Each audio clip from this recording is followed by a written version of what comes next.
لهم فمن يعمل مثقال ذرة خيرا يره ومن يعمل مثقال ذرة شرا يره. صدق الله العظيم. روي عن سعيد الخدري رضي الله تعالى عنه أنه قال: سمعت رسول الله صلى الله عليه وسلم يقول: على إن في الجسد مضغة فإذا صلحت صلح الجسد كله وإذا فسدت فسد الجسد كله على وهي القلب أو كما قال عليه الصلاة والسلام. وقال النبي صلى الله عليه وسلم: من حيا سنتي من فساد أمة فله أجره 1,100 شهيد أو كما قال عليه الصلاة والسلام. وقال الله تعالى في شان حبيبه: إن الله وملائكته يصلون على النبي يا أيها الذين آمنوا صلوا عليه وسلموا تسليما. اللهم صل على محمد كما صليت على إبراهيم وعلى آل إبراهيم إنك حميد مجيد. اللهم بارك على محمد كما باركت على إبراهيم وعلى آل إبراهيم إنك حميد مجيد. بلغ العلا بكماله كشف الدجى بجماله حسنت جميع خصاله صلوا عليه وآله. ومدن مدن بنت بندن تفكير جسد زمین اسلام ভুলে গেছি মোরা করিতে আমল নামিতে শুধু মুসলমান। লা ইলাহা ইল্লাল্লাহ লা ইলাহা ইল্লাল্লাহ লা ইলাহা ইল্লাল্লাহ লা ইলাহা ইল্লাল্লাহ লা ইলাহা ইল্লাল্লাহ লা ইলাহা ইল্লাল্লাহ লা ইলাহা ইল্লাল্লাহ মুহাম্মাদুর রাসূলুল্লাহ সাল্লাল্লাহু আলাইহি ওয়াসাল্লাম। আল্লাহুম্মা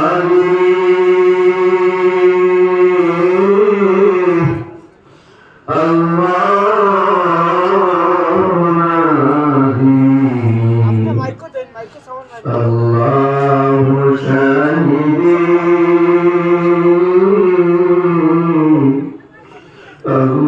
Allahu alim.